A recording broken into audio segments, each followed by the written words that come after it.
Vou começar pelo fim.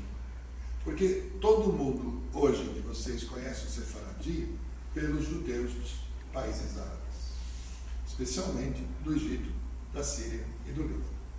Que, na verdade, precisamos perguntar por que eles são chamados de Sefaradim, porque a maior parte deles sequer veio da Espanha.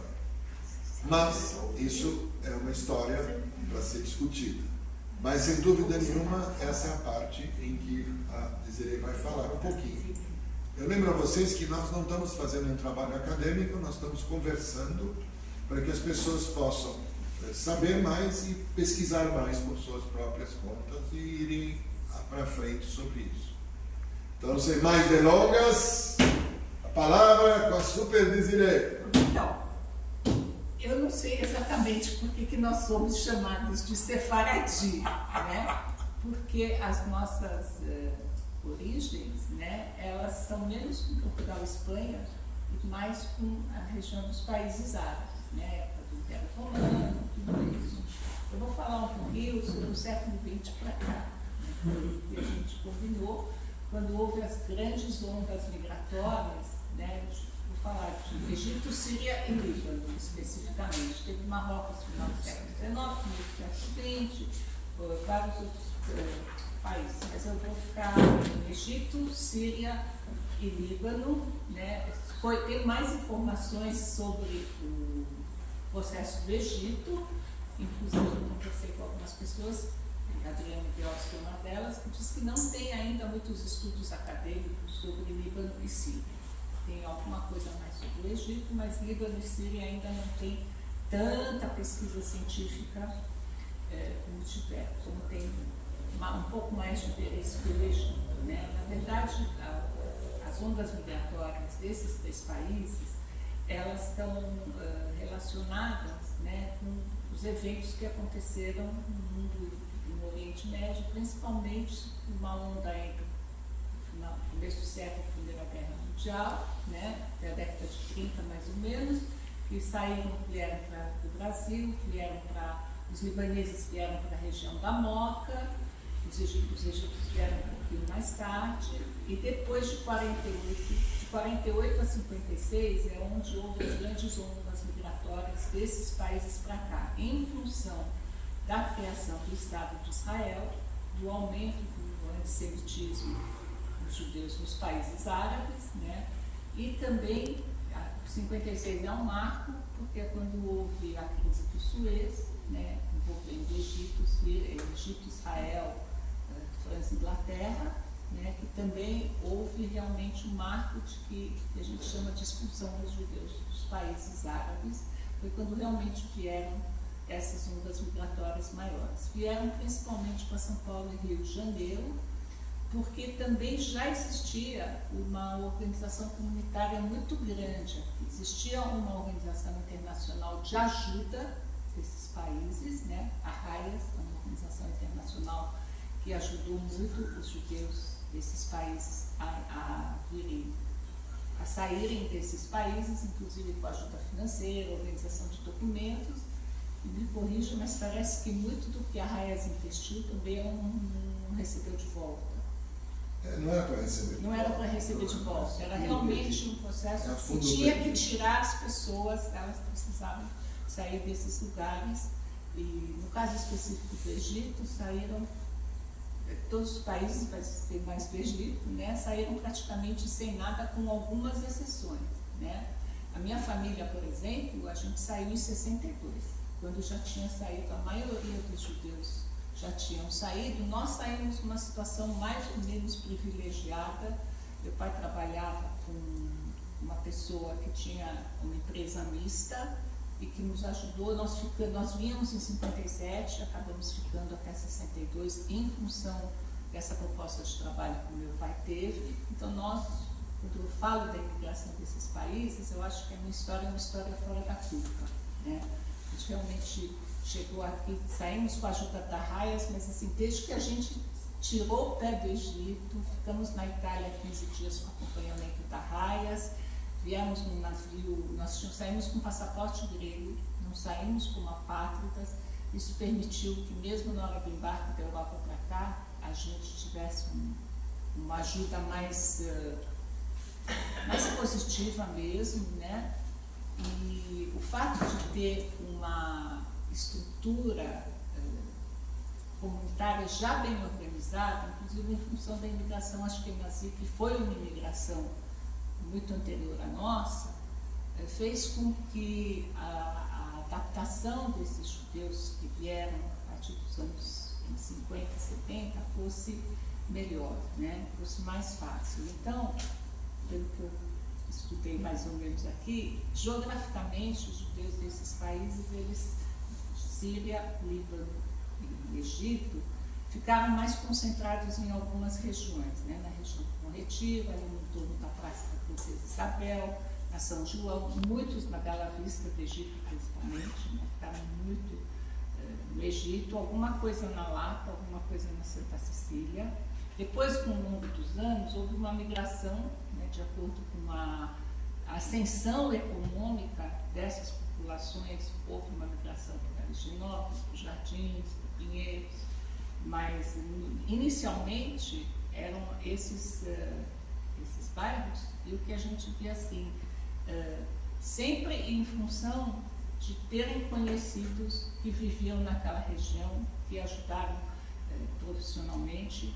O fato de que o Egito, né, a Síria e o Líbano tinham uma influência europeia muito grande nessas comunidades, e os judeus nessas comunidades, não aqueles que são tipicamente mizrahi, né, porque tem uma parcela da população que veio dos países árabes, que ela é mais árabe do que europeizada, né?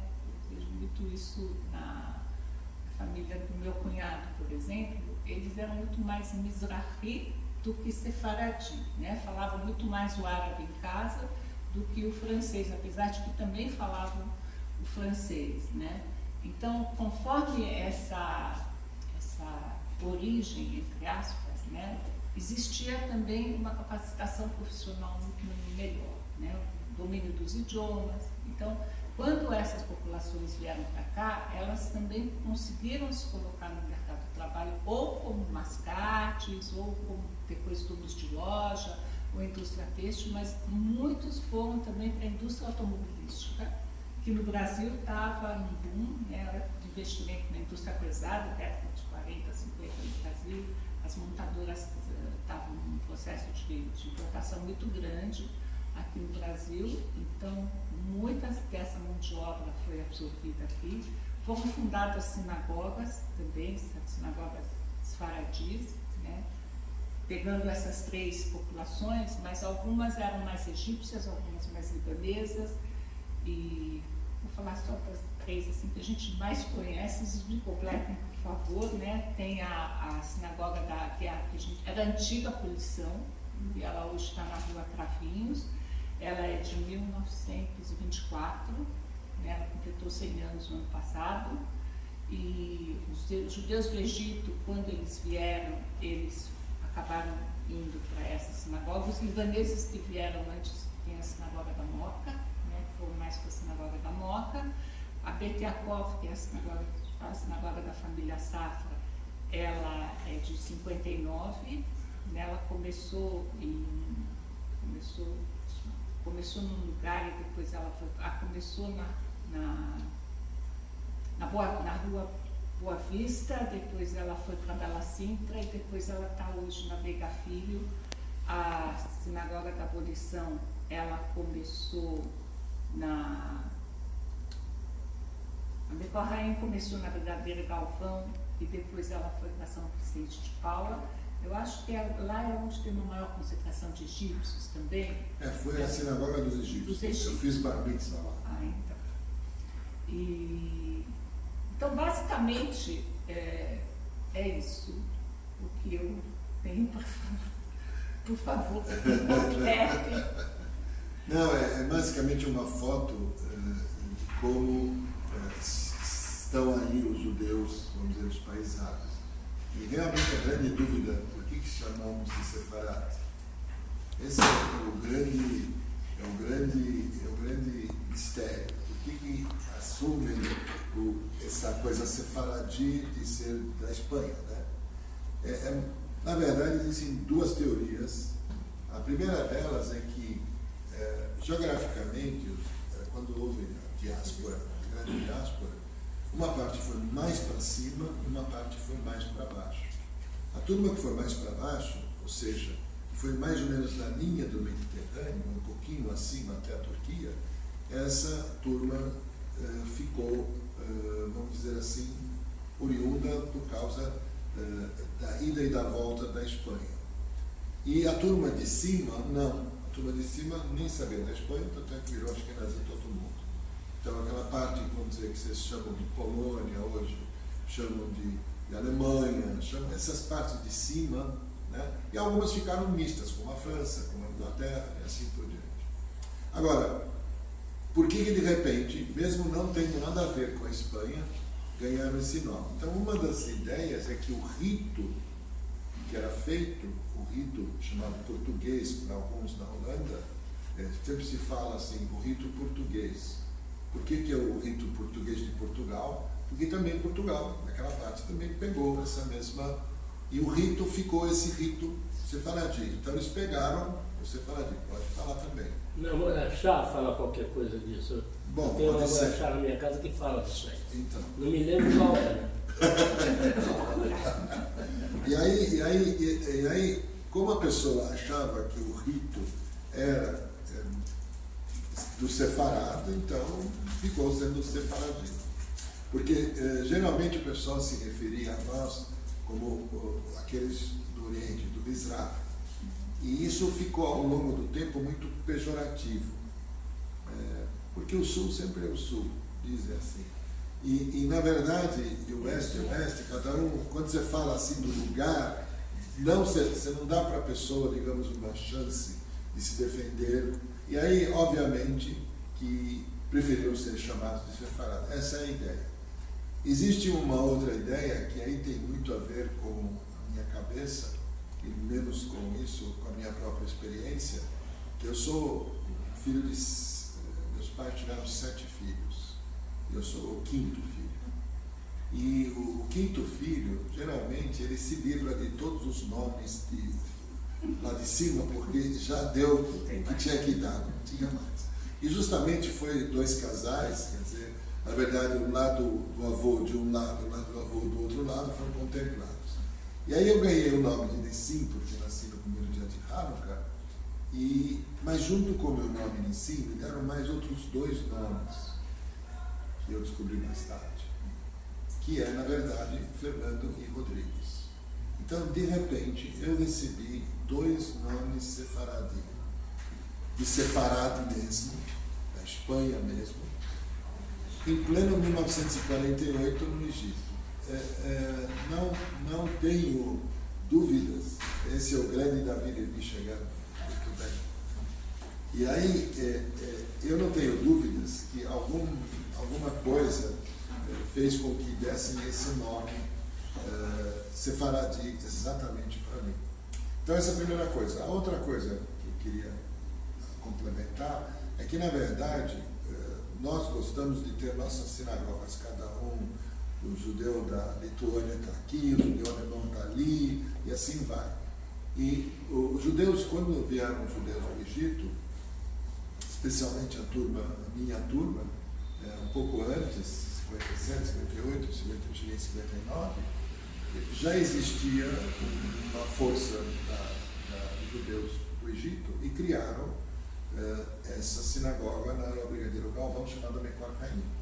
E Mekor Haim era a sinagoga dos judeus do Egito. Só tinha judeus do Egito. E lá foi que eu fiz meu batismo. Era longe para Dedéu, lá da Praça 14 Bis até o fim da São João, para aprender, para ter aula e ainda para ir para o serviço religioso, porque nós não tínhamos nem carro nem nada disso. Mas era lá que nós íamos. Depois, quando construíram São Vicente de Paula,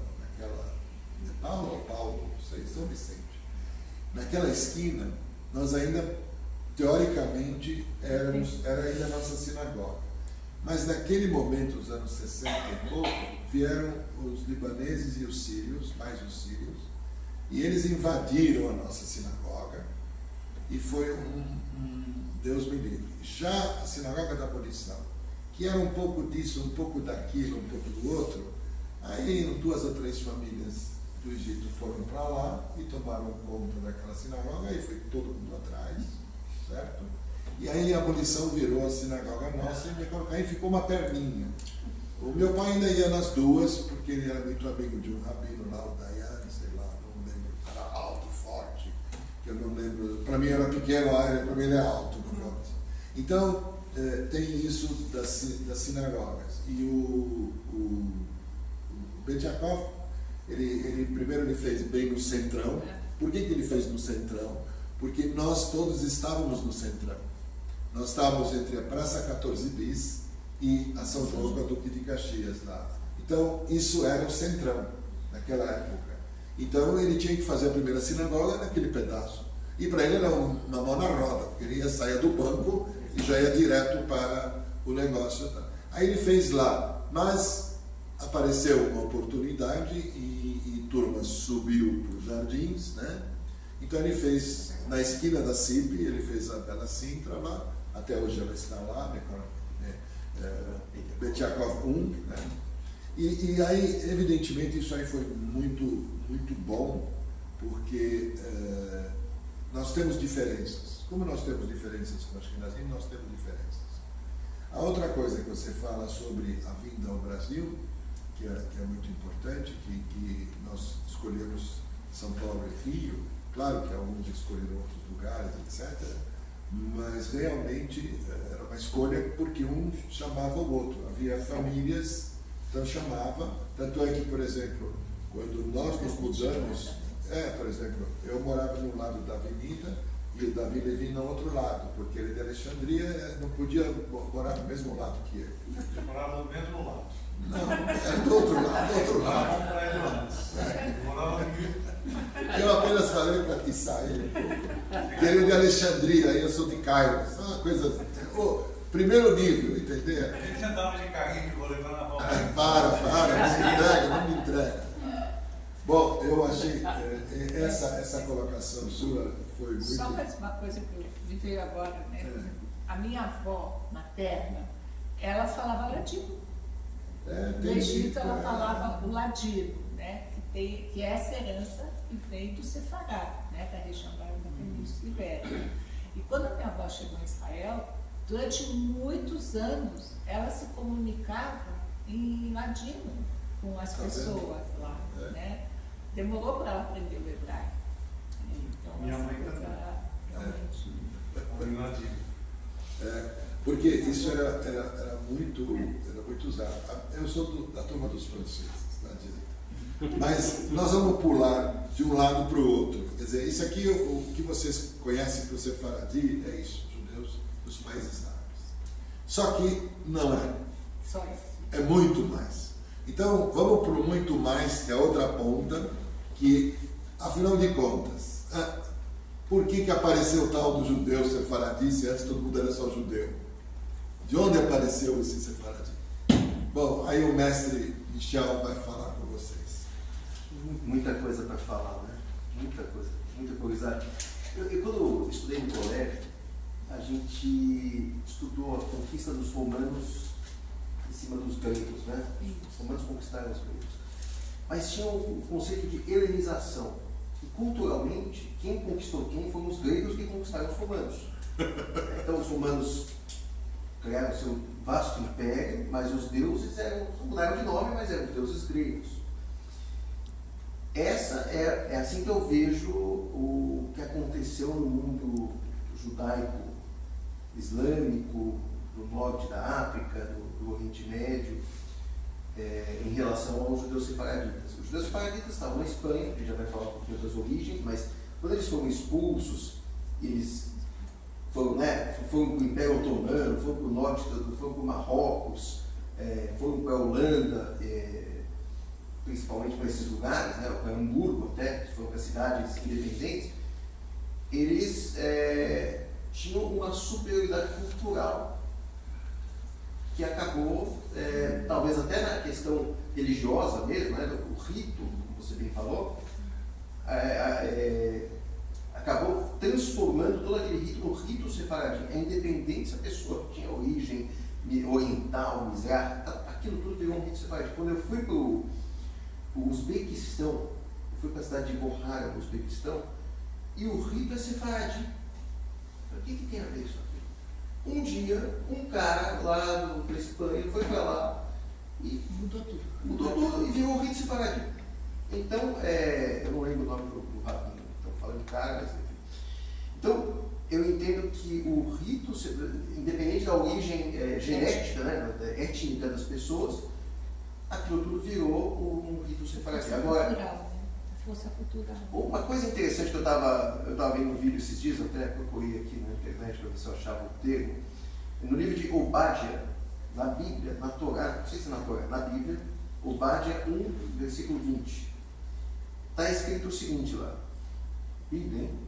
Lá atrás, não tinha Islã, não tinha judeus da Europa, tá tudo. Os exilados desses exércitos do povo de Israel possuirão a terra dos cananeus até Sarepta. E os exilados de Jerusalém que estão em Sefarad possuirão as cidades do Negev. Sefarad. Os exilados em Sefarad. Os exilados de Jerusalém estão em Sefarad. Isso está escrito na Bíblia. E na verdade é uma brincadeira anacrônica, né? Mas talvez o nome tenha vindo. Talvez um dia os judeus estavam lá em Sefarad, naquele lugar, e falaram: bom, se eu estou em Jerusalém, então aqui é Sefarad. E daí veio o nome Sefarad, provavelmente, possivelmente. Aí a Espanha nasceu. Agora, os judeus, eles, no exílio da Babilônia, né, tinha uns que foram para a Babilônia, tinha uns que foram para o Império Romano, e alguns acabaram se estabelecendo na província da Hispânia. E com a queda do Império Romano, os visigodos criaram o seu reino, e os visigodos originalmente eles eram cristãos arianos. Arianos não dos arianos alemães, outro tipo. o ariano ariano, eu acho que era um religioso cristão que num concílio daqueles que teve não sei se foi Éfeso ou Constantinopla, ou algum desses concílios, que é uma reunião para discutir os rumos da religião cristã, ele disse que Jesus não era Deus, né? Literalmente falou assim: Deus é Deus, tinha uma hierarquia, vamos dizer assim, tinha uma hierarquia, e que seria até quase, não sei se está mais a fundo isso, mas não sei se é como se fosse um profeta ou e obviamente acabou virando algo que mudou, que enfim, os visigodos acabaram adotando o cristianismo, o catolicismo, e ao criar o catolicismo eles criaram regras bem severas para os judeus, né? Os judeus que estavam na Espanha e no reino visigótico, os judeus que estavam ali então, aí um dia chegou um comandante que veio lá do norte da África, chamado Tariq ibn Zubayr. E ele atravessou Gibraltar, que recebeu o nome dele, inclusive, Jabal Tariq, a pedra de Tariq. Ele atravessou Gibraltar, não chamava Gibraltar, também é anacrônico isso, né? E os judeus receberam muito bem esses novos senhores que estavam ali, né, fazendo a guerra, porque eles não estavam sendo muito bem tratados pelos católicos dos visigodos aqui, né, a turma da Espanha. Então, tem relatos, crônicas dessas conquistas islâmicas, as primeiras conquistas, em que os exércitos muçulmanos formavam guarnições judaicas para guardar as cidades que são conquistadas. Até aqui, que judeu fica aqui de guarda, eu vou para a próxima. Então, os judeus celebraram a chegada do Islã. Uma relação melhor, né? Celebraram a chegada do Islã, isso no começo. E quando a gente fala, e aí viveram esse período de 711, foi o limite, né, foi quando eles entraram lá no século VIII, eles perderam a batalha de Poitiers, o Carlos Martel, se não me engano, né, que é Isso, né? Tinha o Carlos Magno, teve um filho, Pepino Ubaev, adoro esse nome, Pepino Ubaev, é uma salada, né? Depois eu vou falar do alface, né? Pepino Ubaev, e depois teve o Carlos, entre dois cargos, né? O Carlos Martel, que segurou ali o avanço islâmico na Europa, né? Não, eu falo da salada porque teve esse Pepino Ubaev aqui, e alguns séculos mais tarde a gente teve o alface, que era o que adorava. Quando eu era criança da escola, a gente falava, o pepino, o alface, é uma coisa muito divertida, né? Logo as pessoas. Mas enfim, então eles, esse período, só que a gente está acostumado a ter o período islâmico na Espanha, foi uma maravilha e tal. Obviamente teve momentos bons, momentos ruins, né? E tem uma periodização também muito marcante desses momentos. Então, por exemplo, quando a gente pensa em um dos primeiros grandes intelectuais da história judaica da Espanha, chamado Hasdai ibn Shaprut, ele viveu no período do califado omíada. Então existia só um grande, primeiro era um emirado de refugiados lá do Oriente, árabes que se refugiaram lá do Oriente, que fugiram da conquista dos abacidas, que eram persas e árabes misturados, enfim, é uma mistureba, mas é uma outra dinastia. Então os omíadas saíram lá de Damasco fugindo, a família real fugiu, e com a chegada do Tariq ibn Zubayr, era um berber, não era um árabe, né? Os exércitos que entraram lá são berberes. Mas aí a família real árabe chegou lá e falou, tomou posse, opa, obrigado aí pela conquista aí e tal, agora é nosso aqui, e nós somos a família real, os Omáidas e tal, que era o emirado. Depois de algumas dinastias, aquilo ali virou um califado, né? Abdel Rahman III falou, eu não sou mais um emir, eu sou um califa. E foi um período onde você tinha até 3 califados no mundo islâmico, né? Você tinha o califado dos abacidas em Bagdá, você tinha o califado dos fatimidas na recém-criada Al-Qahira, o Cairo, e você tinha fundado inclusive por uma dinastia xiita, né? Os fatimidas. E você tinha um outro califado aqui na Espanha, que era o califado dos omíadas. E o centro gravitacional da vida judaica estava na Babilônia.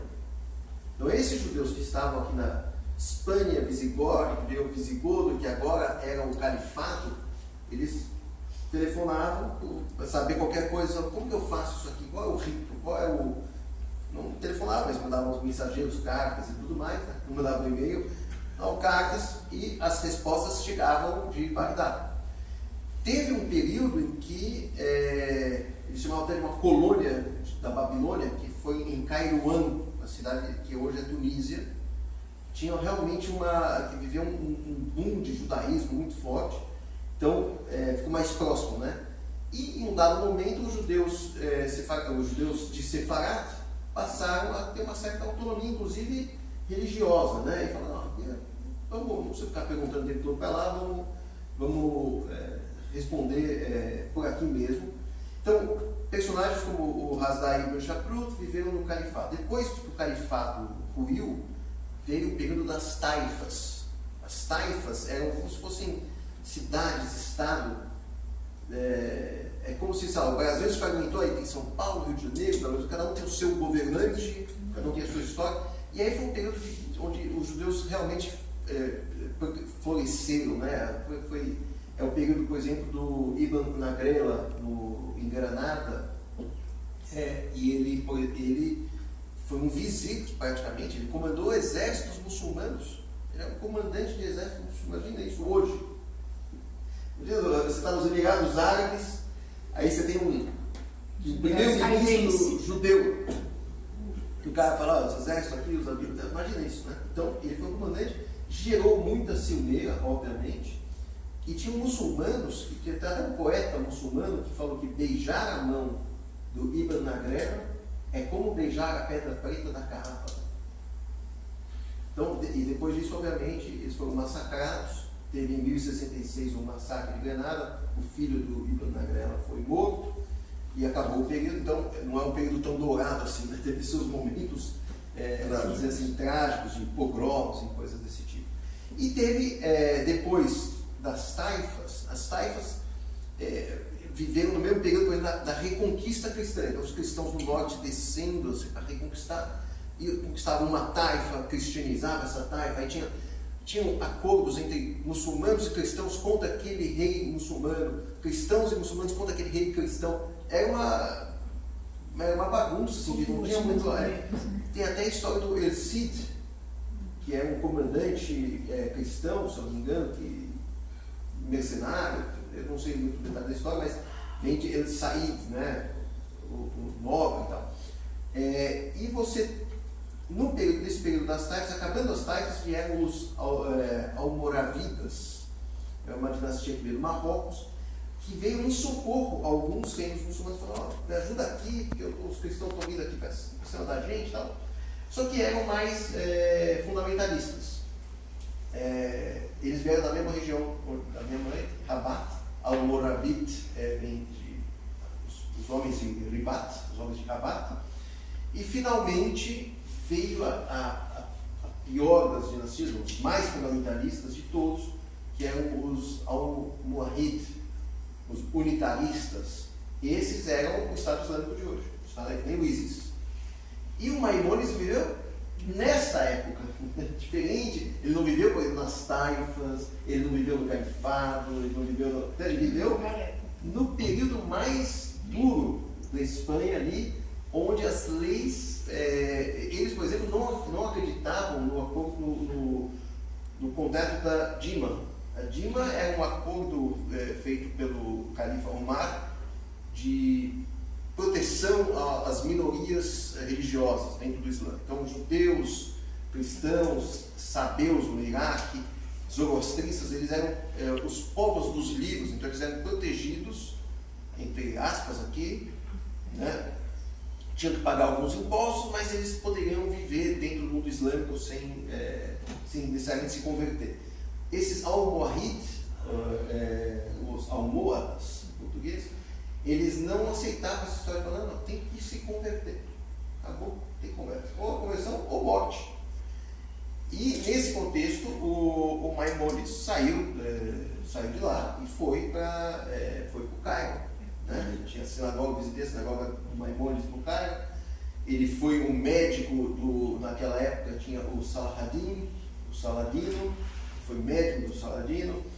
E nesse período ele escreveu, por exemplo, uma das responsas, ele escreveu a responsa do Al-Kiddush Hashem, né, que era a responsa onde ele supostamente teria dito sobre: é melhor você se converter do que você se matar em nome de Deus.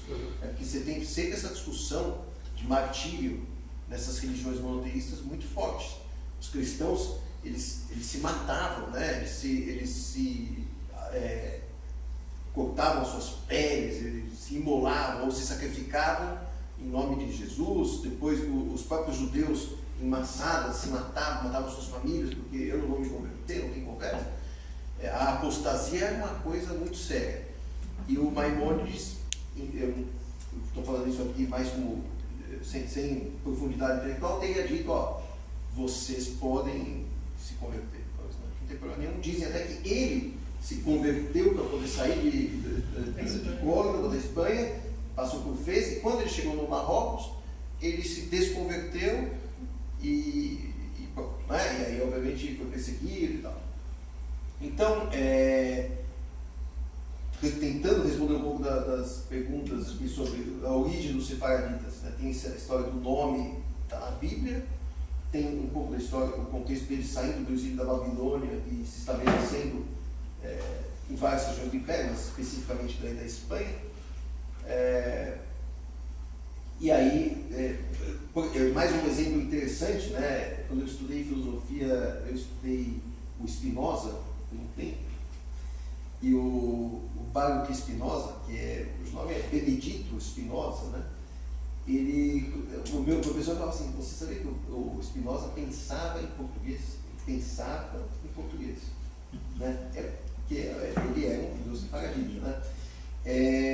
E você me fez lembrar também de uma história, quando eu fui para a Europa Oriental, fotografar os judeus da Europa Oriental, e eu fui para Sófia, na Bulgária, e conheci lá a comunidade judaica, os jovens, tipo uma espécie de CIP, ou de, enfim, uma molecada lá. Não? E aí, conversando com uma menina, ela falou, tem minha avó, eu vou visitar minha avó no asilo. Eu sempre achei os velhos mais interessantes que os jovens para conversar sobre história. Eu falei, deixa eu ir lá, posso com você? Posso. Fui lá com ela, imagina, estou visitando Sófia, fui num asilo, e aí comecei a conversar com aquela velhinha em espanhol, porque ela falava ladino, e a menina ficava assim. Como você fala? O que vocês estão falando? O que é isso? O que é essa... Ela não fazia ideia, né? Mas que ela mesma era uma sefaradita. Né? Finalmente, eu acho que, para entrar no contexto do século XX, né, a gente teve... Eu estava conversando um pouquinho antes aqui com a Desiree assim, sobre como eu amo a cultura sefaradita e a própria cultura ashkenazí. Eu quero tudo para mim, eu adoro essas culturas, assim, porque eu sou misto, né, meio a meio, então eu quero tudo para mim. Eu sou descendente dos refugiados dos cossacos na Ucrânia, eu sou descendente dos judeus expulsos dos países árabes, eu sou tudo isso. Eu quero tudo isso para mim, eu quero todas as histórias, porque chega um momento da genealogia que você vê que escolhe, mas de fato eu consegui rastrear bastante a história e chegar em pontos bem... os judeus da Lituânia também foram... Enfim. Mas só para complementar, teve um momento, no século XX, nada se compara ao Holocausto. Né? O Holocausto foi um negócio que... Então, foi o capítulo dos judeus expulsos de países árabes, ele ficou, a impressão que ele ficou, que também foi uma grande tragédia, né? Porque a cultura do Shtetl acabou, mas a cultura do Harat al-Yahud também acabou. Né? A cultura dos judeus no mundo árabe também se encerrou. Só que ela ficou sobreposta, ela ficou escondida embaixo de uma pilha de livros sobre o Holocausto, que realmente foi uma grande tragédia. Sem nos esquecermos que muitos judeus sefaraditas também pereceram no Holocausto. Exemplo, Salônica. Salônica e na Tunísia você teve judeus que foram deportados e mortos em campos de concentração. Os nazistas chegaram ao Marrocos com a França de Vichy e tudo mais, mas ali o rei segurou, mas foi quase assim, é como se os judeus separatistas tivessem quase que a ponta de Só um parênteses que eu acho importante. Não, você falou exatamente dessa história dos judeus, que ela se diluiu com o Holocausto, né? Ela ficou muito pequena, entre aspas, né? No inconsciente coletivo, né? Uma outra coisa que eu acho que tem a ver, sim, com essa coisa dos judeus sefaradis, que eu acho que ela não é devidamente entendida ou estudada, com algumas exceções, a questão toda da Inquisição, né? Que foi um grande massacre. E aí já é a minha parte para eu falar. Então pronto. Não roubou nada. É a continuação. É que, na verdade, só para antes de entrar, existe uma coisa matemática. Nós éramos mais ou menos 1 milhão de sefaraditas. E contra 12, 13 milhões de ashkenazim. Obviamente, nós somos a minoria da minoria. E, obviamente, que isso, e ainda por cima, vivendo com os árabes, que misturava-se muito, então as pessoas enxergavam o ashkenazi como uma pessoa muito fora do esquadro que eles vinham, que eles viviam. Por outro lado, nós olhávamos aquele ashkenazi e dizia: "Você não é judeu, não é judeu." E essa era a percepção dos dois lados. Agora, o mais importante de tudo é que essa parte que ele falou tem uma outra parte enorme, que é a reconquista cristã da Península Ibérica. Na verdade, nós fomos presos numa guerra entre o Islã e o cristianismo o tempo todo. O tempo todo, se você vai para a Espanha, você tem uma aula ao vivo e a cores de como aconteceu tudo isso. Porque você vai em cada lugar que você vai, você vê o esplendor de um e a destruição do outro e assim por diante. E você entende muito bem o que aconteceu naquele lugar. E nós, coitadinhos, estávamos no meio. Então, por exemplo, não adianta você dizer, por mais que a gente falasse qualquer coisa, O nosso número era ridículo perante qualquer coisa. Não dava para ter uma força. Logo depois que os cristãos levaram 500 anos para reconquistar toda a península. Eles, como ele falou, pegavam cidade por pedaços e aos poucos foram e reconquistaram tudo na Espanha. O problema deles é que assim que eles terminaram, cristalizaram tudo isso, veio aquela ideia maluca também de expulsar esses poucos judeus. E eles foram atrás dos judeus, porque os cristãos, em lugar de se preocuparem com os islâmicos, que eram os seus inimigos, na verdade foram em cima de nós, sem razão nenhuma, na verdade. E mais ainda, os judeus foram muito importantes para os reinos cristãos, de Portugal e de Espanha. E árabes também. E árabes também, é claro. Fomos muito importantes para eles. E no sentido de ajudar no que a gente sabia. O que a gente sabia? Medicina, dinheiro, comércio. Vocês pensam que o árabe aprendeu a fazer geschäft com quem? Parece que geschäft é bom, hein? Ele aprendeu a fazer com a gente. Por quê? Porque nós éramos os únicos autorizados a fazer comércio lá de trás. E continuamos fazendo. Uma coisa importante é entender, se vocês olharem, aqui atrás tem um mapa de antissemitismo, mas existe uma coisa que eu vou chegar lá para vocês enxergarem. Ops. Olha aqui, isso aqui é de antissemitismo, não é nada do que nós estamos falando, mas tem muito a ver com o que nós vamos falar. O Império Otomano, ele fez uma espécie de um círculo. Está vendo minha mão aqui?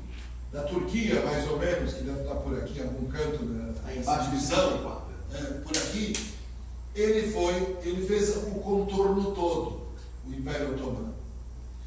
Com o Império Otomano assim, ele fez com que o judeu pudesse transitar por todos esses lados normalmente, porque ele saía de um lugar para o outro e estava no Império Otomano. E com isso, os judeus dos países árabes, especialmente todos essa linha aqui, certo? E subindo até a Síria, até a Turquia, e fazendo todo esse caminho, ele, na verdade, o que ele fez? Ele ajudou uma integração da comunidade judaica no mundo todo. Então, um irmão foi para lá, um primo foi para colar, fizeram um negócio e tudo mais.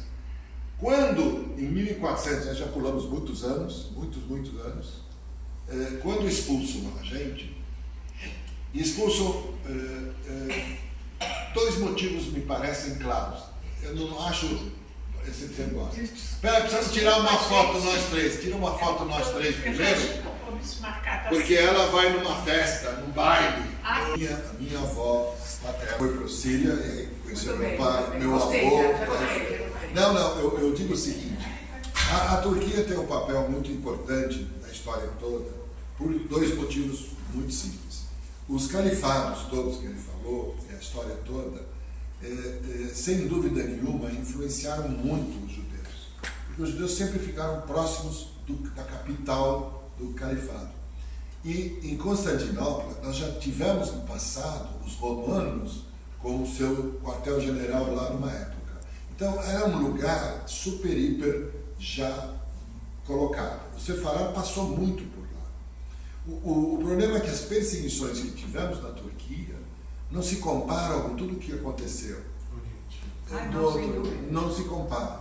E, na verdade, nós tivemos sim, pobreza, tivemos necessidade de imigração, foram absorvidos pela Síria, pelo Iraque, por outros países. É claro que é uma outra história. O que nós hoje estamos querendo, na verdade, é uma pincelada de várias coisas. A parte de como chegaram no Brasil, por exemplo, o Rabino Wachman tem um trabalho muito importante, chamado Os Bandeirantes, mas não os bandeirantes que a gente está conhecendo, os rabinos todos daquela época, que vieram para o Brasil em 1600. Porque entre 1400 e pouco, até 1700, mais ou menos, esses 300 anos, o mundo virou-se para a América. Primeiro porque descobriram a América e começaram a fazer várias incursões de todo tipo.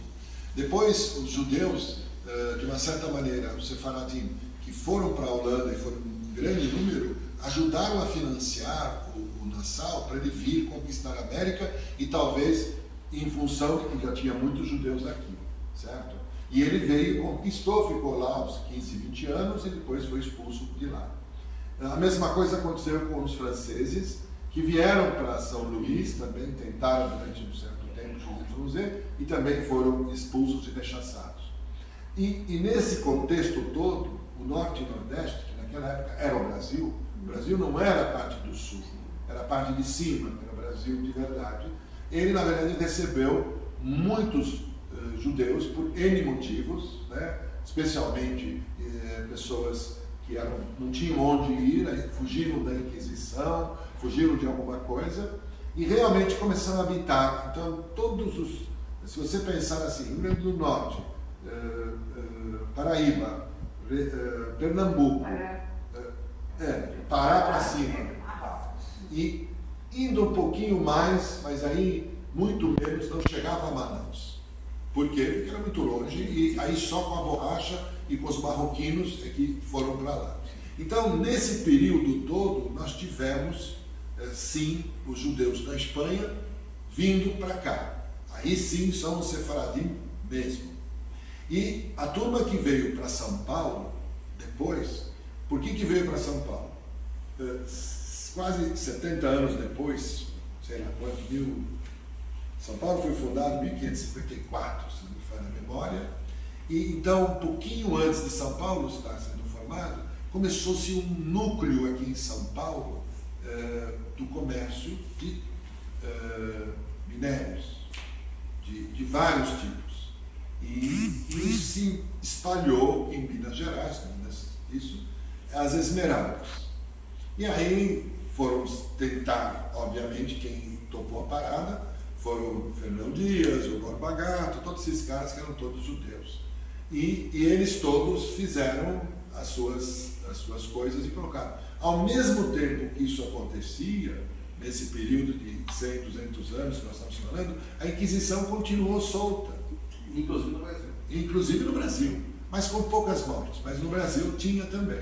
Tanto que A maioria das capitanias hereditárias eram judeus novos, cristãos novos. Provavelmente. Que vieram para cá. Acho que 10 das 12, 3 eram cristãos novos. Existe uma Inquisição, estimativa. inclusive, veio para cá, uma das coisas mais absurdas que eu já vi. Eu fui para Paraty, e Paraty tem muito símbolo maçônico, muita coisa. Sim.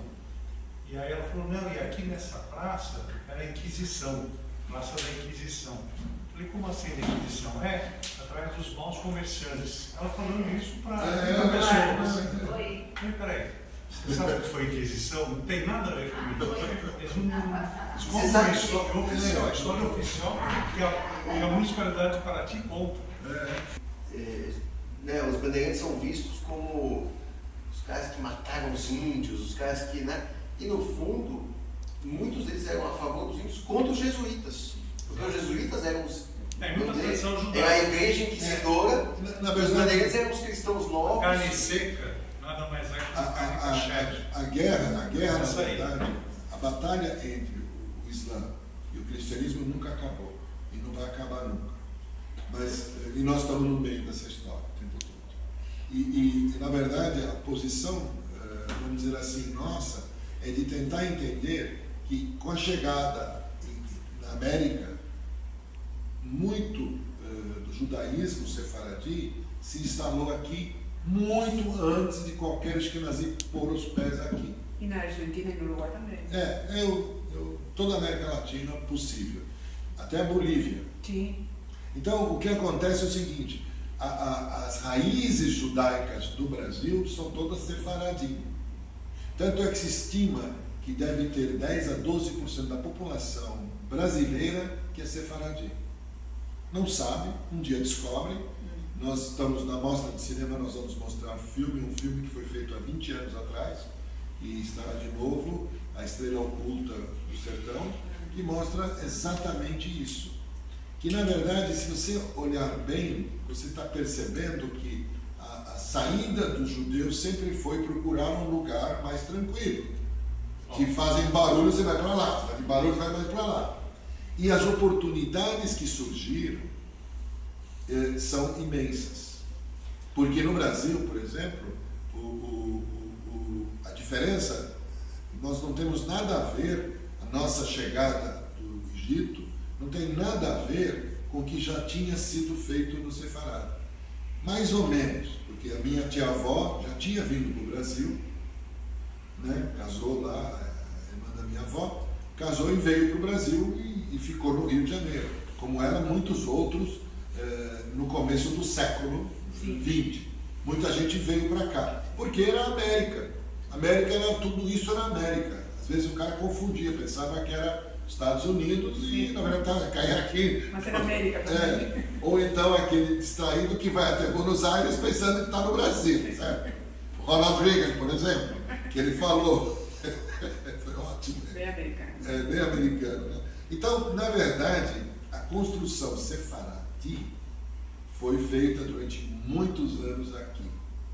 E ela, na verdade, é alicerce do judaísmo brasileiro, que depois foi tumultuado, claro, pela chegada no fim do século, na verdade, dos judeus ashkenazim, que chegaram também nessa mesma época, em 1920, por aí, até 39, antes da Segunda Guerra Mundial, nós tivemos uma chegada de muito judeu ashkenazim, da Alemanha, da Polônia, de todos os países, e eles encontraram um lugar para se viver bem estruturado. Qual a proporção de Sefaradi e Ashkenazim em Israel hoje em dia? Meio a meio. Porque a grande propaganda, inclusive de uma brasileira que se diz embaixadora na internet, que Israel é terra invadida por colonizadores europeus,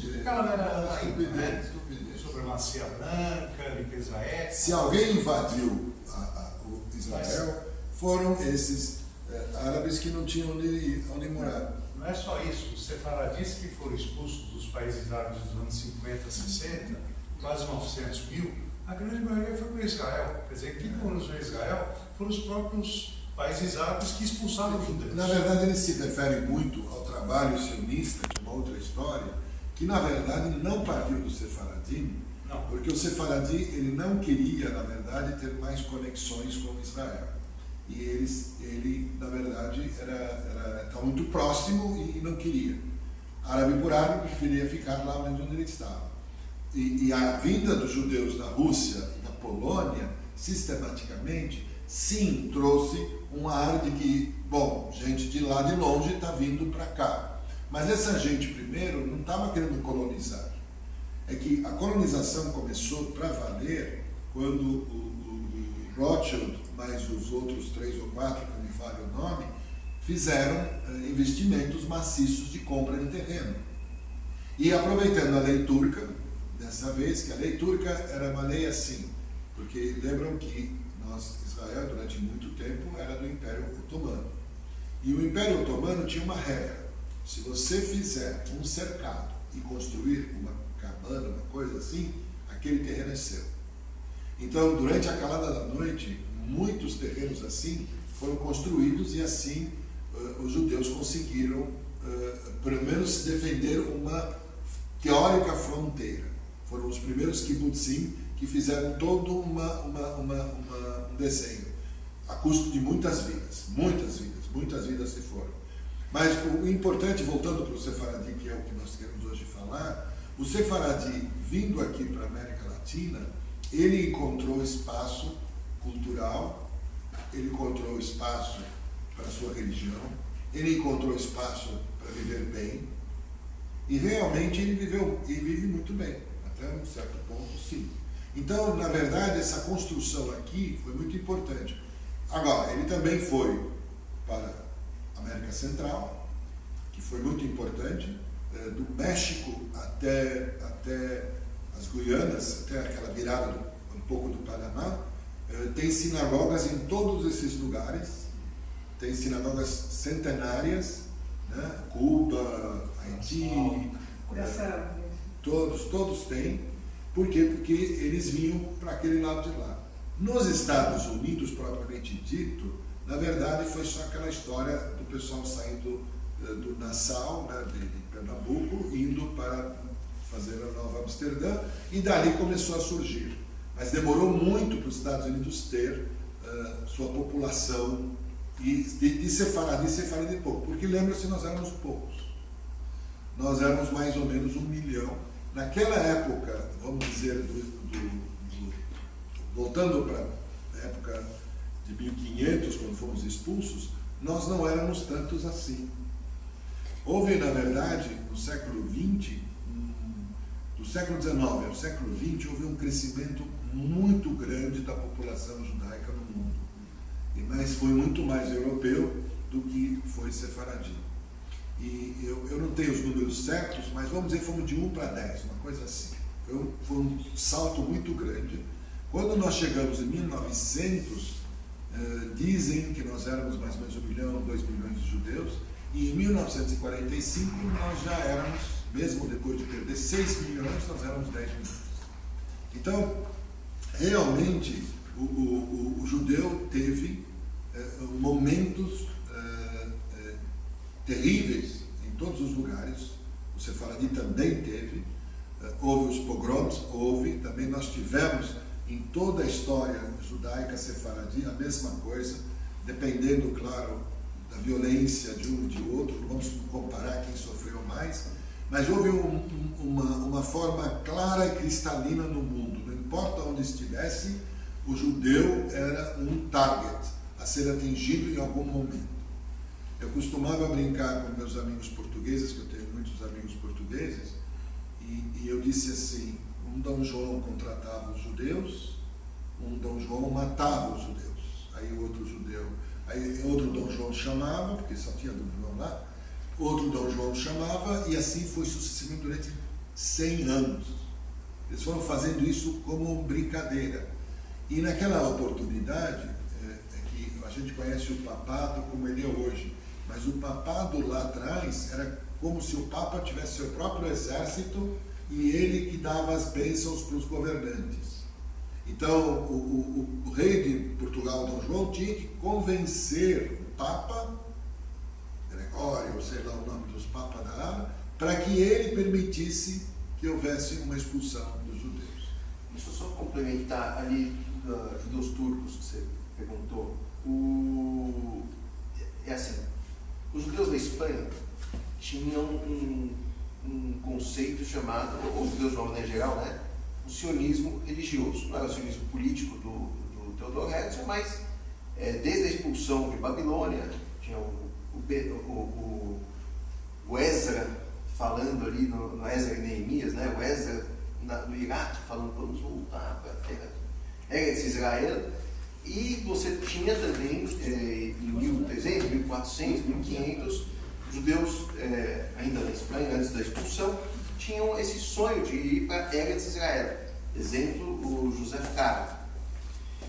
Então você tinha em algum lugar, aí quando teve a expulsão, os judeus foram ou para Amsterdã, ou para Portugal, ou para Hamburgo, ou para o Império Otomano, com o sultão Bayezid II recebendo essa turma toda e se estabelecendo em cidades, especialmente em Izmir, Salônica, nas cidades costeiras ali da região. Isso, então, vieram para cá, para essa região, mas lá já tinham judeus, desde a volta do exílio da Babilônia, que tinham se estabelecido, vamos dizer assim, em Damasco, ou em Alepo, ou mesmo em Jerusalém, tinham judeus, né? Ou nas cidades sagradas, né? Tzfat, Tibérias, Hebron e Jerusalém. Então, alguns judeus aqui e ali, não tinham muitos judeus na Anatólia, lá no interiorzão da Turquia. E chegaram essa onda de judeus sefaraditas se estabelecendo, e aí a minha tese é que isso culturalmente acabou dominando, né, toda... Não existe o judeu turco, existem judeus do Império Otomano, né? Existiam judeus do Império Otomano. Quando o Império Otomano ruiu, antes mesmo de ruir, o próprio Theodor Herzl viajou para Istambul, para Constantinopla, para tentar encontrar com o sultão e pedir: olha, vamos aqui criar o Estado judeu aqui ali na Palestina, ou não é nem Palestina, desculpa, o termo, porque não pode ter um anacronismo aqui, tem que tomar muito cuidado com os termos que a gente usa para designar esta terra, né? a terra da Palestina. A Palestina, ela existiu no Império Romano, quando os romanos expulsaram os judeus e nomearam aquela terra como... É um nome colonizante, inclusive, né? Os romanos falaram, vamos chamar de Palestina, em homenagem aos filisteus que tinham ali na costa, em Gaza, né? Que apanharam para chuchu com a nossa guerrilha. E aí expulsaram os judeus, eles chamaram inclusive Jerusalém, mudou de nome, passou a chamar Hélia Capitolina, e acabou toda a história judaica ali foi apagada, né? Só voltou o mesmo nome Palestina com os ingleses. Os ingleses que eram, tinham algo messiânico ali do cristianismo britânico. Eles eram a favor dos judeus, que os judeus voltassem para a terra deles, e eles tinham que dar um nome para aquela terra, então era o mandato da Palestina. Então, os judeus tinham que voltar para a Palestina. Então, essa é uma... Mas eu só queria responder, são muitos temas, é muito complexo, mas só respondendo o ponto. E só uma pequena observação com relação à questão das terras do Império Otomano, que eu não sei se eu entendi direito o que você falou, mas as terras lá tinham vários tipos de terra no Império Otomano. Tinham as terras que eles chamavam de mili, que era como se fossem terras públicas do Estado. Tinha tinha Maldua, tinha a Wakaf, tinha vários tipos de nomeações de terra. E um dos problemas que tinha no Império Otomano é que os senhores proprietários dessas terras, por exemplo, estavam lá em Beirute, os árabes, e eles contratavam peasants, felahim, né, para ficar cultivando a terra, mas ele não colocava a terra em nome deles, e não colocava a terra em nome de ninguém, porque você senão começou a ter a inscrição para pagar impostos e para chamar conscription, fala isso, para guerra. Os filhos têm que ir para a guerra, né? Então eles falam assim, não, essa terra aqui não é nossa, registra no nome do outro, faz uma coisa bem bolada, porque eu não quero pagar impostos, porque eu não quero que meus filhos sejam chamados para a guerra. Então, são razões nobres, né? Vamos dizer assim, né? E aí, por conta disso, tem problema de terra, realmente, né? O cara comprava terras, estava no nome do outro, mas não pertencia àquele outro. O que vai fazer? O dono proprietário que deu a terra.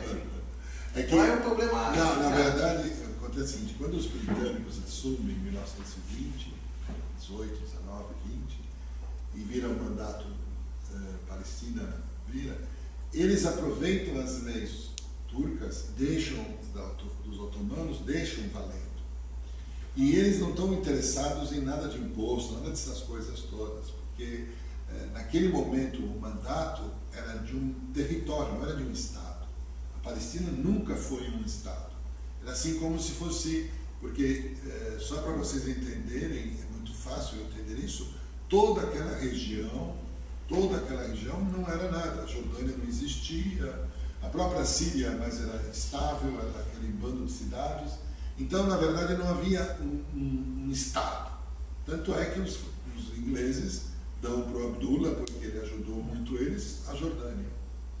E, na minha opinião, eles deram um pedaço ruim para ele, porque o pedaço bom seria se eles dessem o Mediterrâneo e botassem a gente lá.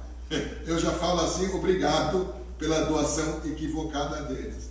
Mas, a partir disso, as leis permitiram que, de 1920, já tinha 2 ou 3 aliotas, mas a partir daquele momento, a lei turca cercou, construiu o céu, começou a valer. E os judeus tinham que se proteger, porque os árabes, claro, sabiam disso e queriam ir atrás. Na verdade, nós temos que discutir isso algum dia, como foi essa mudança em alguns lugares. Por exemplo, o que Israel fez em termos de quando tinha Yafo. Yafo estava lá, uma cidade maravilhosa. O que ela fez? Ela fez uma cidade do lado chamada Tel Aviv. E Yafo não se expandia por quê? Yafo era uma cidade litorânea, muito bonita, muito pequena, mas não se expandia. Não tinha um porto assim maravilhoso. E aí o que acontece? Vem um judeu no meio do nada e constrói uma cidade europeia, 100% europeia. Uma cidade branca, uma cidade organizada, uma cidade feita sob medida, com padrão, 3 andares, os prédios, tudo uma história. Queria City Lapa e a City Pacaembu que fizeram e arrumaram tudo. E aí o que acontece? A partir desse momento em que Israel acha os lugares próximos, ela começa a construir cidades. Ela não invadiu Yafo, ela não tirou ninguém de Yafo. Eu, no meu prédio, eu tenho um vizinho que nasceu lá em Yafo. Ele é palestino. E ele saiu com a bandeira de Israel no desfile pró-Israel, ele com a mulher. Ele falou, não te vi. Eu falei, eu não ia nessa muvuca toda. Mas ele foi, porque para ele, na verdade, Israel é o país, não é a Palestina. Ele é cristão, ele não tem nada a ver com isso daí tudo, né? Então, na verdade, se você olhar os detalhes de cada construção, nós podemos no futuro talvez fazer um debate sobre isso, sobre como isso aconteceu. Como eles reclamam, por exemplo, a cidade de Belém continua, Jericó continua árabe, Nazaré, no meio de Israel, e ela é uma cidade árabe, 100% árabe. Ninguém foi expulso, ninguém sai, ninguém entra, nada disso. E tem uma igreja muito importante e todo mundo vai para a igreja. E todo mundo vai lá, e o café lá é muito bom, que eu tomei um café lá, estava ótimo. Mas eu digo o seguinte, o grande problema do Sefaradi, e isso é uma coisa, não é que ele não é conhecido, sua história não é conhecida. A sua herança não é conhecida. O que ele pode oferecer para o judaísmo não é conhecido. O que os Ashkenazim aproveitam é Maimônides. Eles pegam um pouquinho de Maimônides e olhem lá. E nem todos. Nós temos o Rabino Pinto, do Rabino da abolição, da Cravim, sei lá, e ele já escreveu livros sobre isso, ele é um erudito sobre isso, mas é muito pouco, é muito pouco. Por exemplo, mesmo por exemplo, a Cabala toda nasceu com os judeus separaditas. Claro. E é muito usada pelos Hassid. Eles desvirtuaram totalmente. Ela virou uma grife da Madonna, né? A partir do momento que a Madonna... Não, é verdade. Porque aqueles rabinos, eu concordo com você que é até uma coisa boa que outras pessoas enxergam positivismo. Por exemplo, uma amiga minha falou, eu fiz um curso de Cabala, mas é para autoajuda, entendeu? Ponto. Mas tudo bem, eu acho legal. Independente do externo, né? Eu estou dizendo, o movimento Hassid, sem dúvida nenhuma, o movimento racídico que surgiu na Europa Oriental, ele tem muito de suas raízes na Cabala, Eu acho que o movimento racídico, um parêntese só, ele tem vários méritos. O mérito de fazer todo mundo poder rezar, que era uma proibição até aquela época, porque os Ashkenazim não deixavam todo mundo rezar, não, tinha que ser ABC, e ele falou, entra todo mundo, mesmo aquele que não sabe ler, aquele que não vai abrir o livro, aquele que não vai escutar, todo mundo. E Baal Shem Tov, que foi o grande nome, ele, na verdade, foi o grande líder, e isso tem só menos de 400 anos. O racídico tem menos de 400 anos, então se você pegar os nossos 3.000 anos de Sefaradi, você vai ver que o peso que a gente tem culturalmente e o legado que a gente tem é totalmente não utilizado. Os rabinos sefaradinos, que são poucos que eu conheço aqui no Brasil pouquíssimos, né? Tem poucos, né? Não tem muitos, até em outros lugares que eu fui, não aproveitam isso. As sinagogas, por exemplo, a única coisa que a gente sabe, sinagoga sefaradi fora de São Paulo, é que só tem sefaradi naquela sinagoga, não entra um ashkenazim, não põe o pé. Aqui está cheio. Aqui está cheio, porque aqui não tem nada a ver, aqui é tudo igual. Mas, por exemplo, em Nova York não. Você vai na sinagoga do Safra, lá do outro Safra, não tem um que não seja, que seja de fora. E se ele entra, todo mundo vai ficar olhando, quem é esse cara, quem é esse cara, quem é esse cara. Eles seguem assim. E isso é uma coisa de falta de passar o legado. Tem um filme que nós estamos para passar, não sei se ainda vamos passar, mas estamos, que é a construção de um partido que foi depois muito discutido, aquele partido Chas, que foi muito discutido, porque o Sefaradi achava-se não representado em Israel. Segundo time, blá, blá, blá. E tem um diálogo que é ótimo. O cara, todo mundo fazendo bagunça, o cara bate. Vamos uma vez trabalhar como Ashkenazim?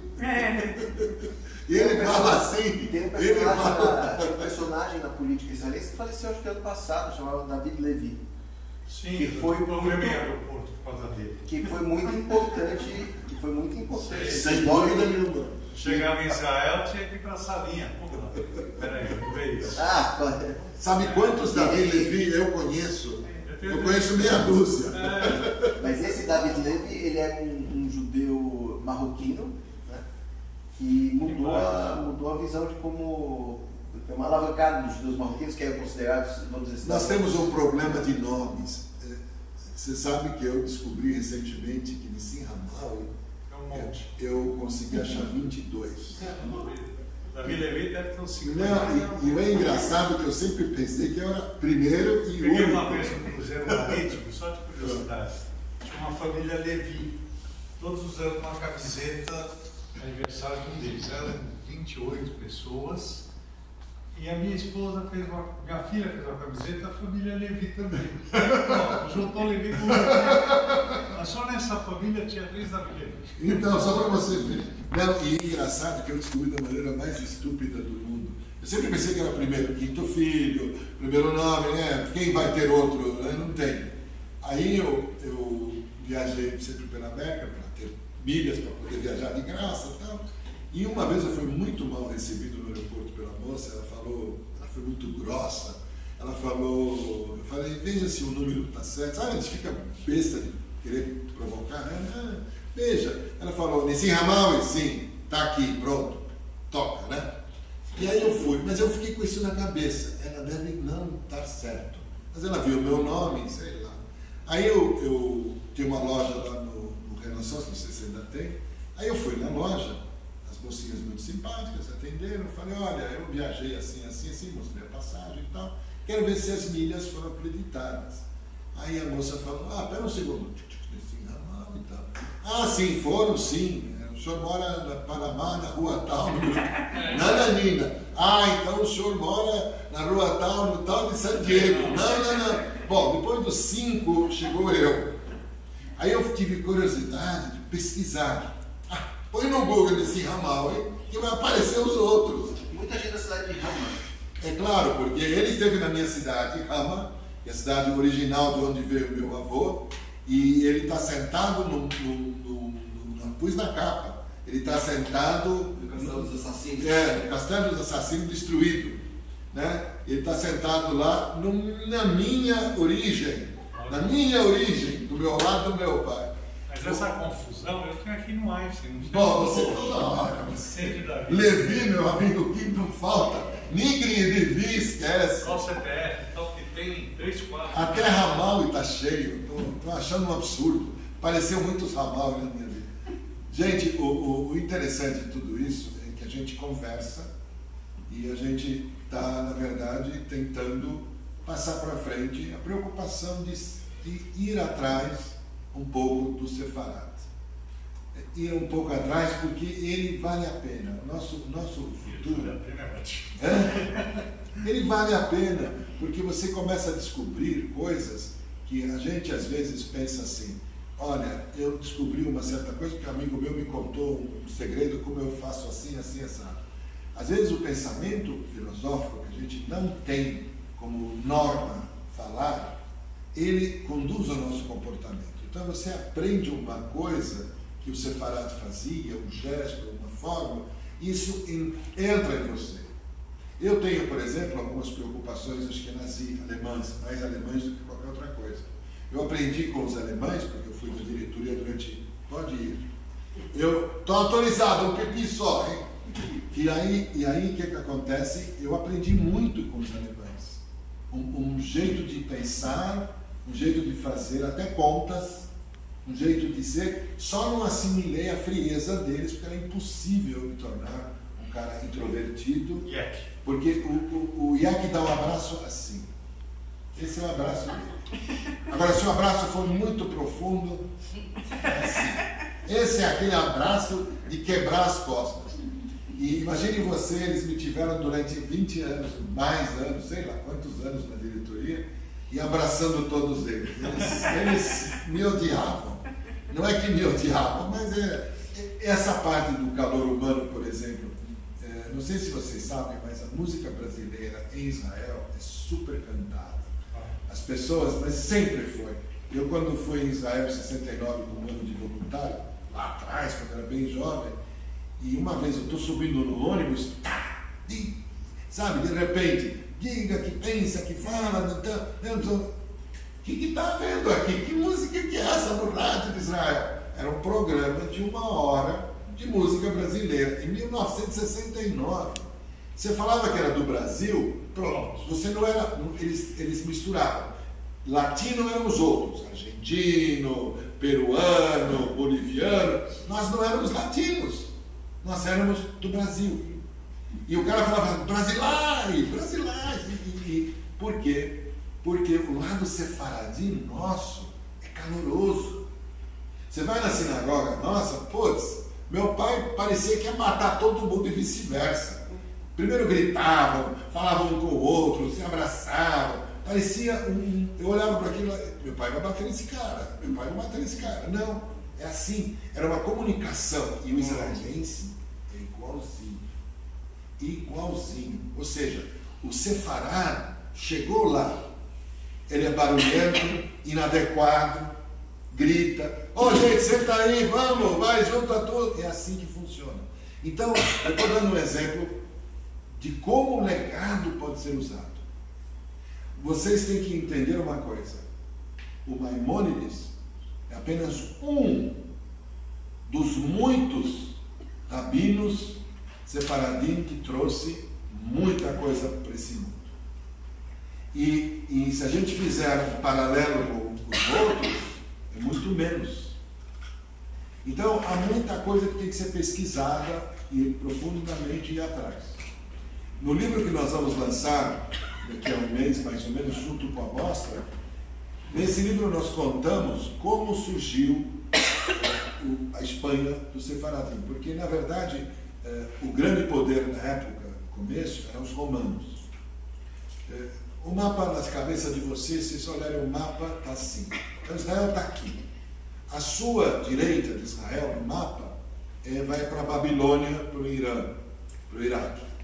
O que, na verdade, ele cansou de mim. O que, na verdade, os judeus fizeram, o Sefarad, ele não voltou para a Babilônia. Ele foi em direção à Espanha. Por que ele foi em direção à Espanha? Eu acredito porque o departamento de administração do Império Otomano estava na Espanha, em Córdoba. Então, o que acontece? O judeu fala, bom, onde é que é a matriz do negócio? É lá? Vamos todos para lá. E Córdoba, durante 200 anos, não sei lá quantos anos, se tornou o grande centro. Era o lugar onde as coisas aconteceram de verdade. Então, analisando isso, você começa a ver um monte de histórias que enriquecem culturalmente falando. Ontem passou acho que na Band News, se não me engano, um programa sobre Córdoba, de turismo. Mas você vê os prédios da época dos muçulmanos, a arquitetura, é um negócio lindo. Não sei quem conhece Córdoba aqui, mas é impressionante.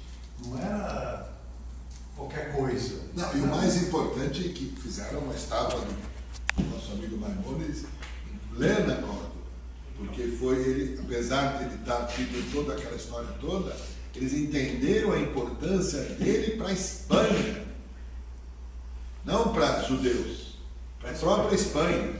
Então eu acho o Sefarad uma história de legado. Só complementar duas coisas. Sim, pode. Antes que termine, duas coisas sobre o que eles falaram. A Desirê falou do ladino da mãe dela, da Turquia. Sim. A minha mãe falava ladino de Rhodes. os que saíram da Espanha foram para Rhodes. Sim, E depois para o Egito. sim. Então ela falava com minha tia Ladino e tal, papapá. E ele falou do sefaradismo na Segunda Guerra nos campos de extermínio. Na verdade, o grosso foram os gregos, principalmente, e das ilhas. Por quê? Os italianos, por exemplo, estavam em Rhodes. Tem famílias lá, parentes da minha mãe, que eram subjugados pelos camisas negras italianos. Fugiram para o Brasil. Quando os alemães entraram, pai, mãe e irmã que ficou em Rhodes, morreu em campo de concentração. A ilha de Corfu, tiraram todo Também, mundo. só para complementar, a Sinagoga da Abolição, que hoje está na Nova Vinhos, acho que você acha que sabe isso que eu já falei. Os vitrais lá é uma homenagem da família HDF, pai, mãe e irmã, que morreram em campo de concentração. Então você vê que o lado sefaradi também sofreu, talvez calado, vamos dizer assim, não foi tão exposto, mas na também verdade, teve porque suas foi coisas. pouco. Na verdade, o problema todo é a quantidade. Na verdade, nós estamos um filme, A Garota de Salônica, que vai passar na mostra, e vamos ter um debate sobre isso, porque é a nossa história no Holocausto, né? Veio na mostra, a mostra é grátis, vai ser no MIS, vai ser dia 25, 26 e 27. Nós ainda estamos discutindo com outras para talvez também fazer mais exibições. Uma com a CIP já está quase fechada no Cine Belas Artes, seria mais um filme. Ainda estamos vendo com a Hebraica e com a Unibis. O total seriam uns 9 filmes para passar. Que na verdade é importante mostrar o sefará desde a Espanha, certo? Por exemplo, tem um filme parecido com a Estrela Solitária do Sertão, que é O Segredo no México. Porque o México também teve uma grande... Claro que o Brasil é campeão. O Brasil recebeu a maior quantidade de sefaradim de todos os outros. Muito mais que os Estados Unidos, muito mais que o Canadá, muito mais que todos. O Brasil, durante 400 anos, sistematicamente recebeu judeus sefaradim vindo fugidos, vindo para empreender, para fazer e tudo mais. Adorei que vocês vieram. Venham sempre, nossa programação é sempre assim, bate-papos.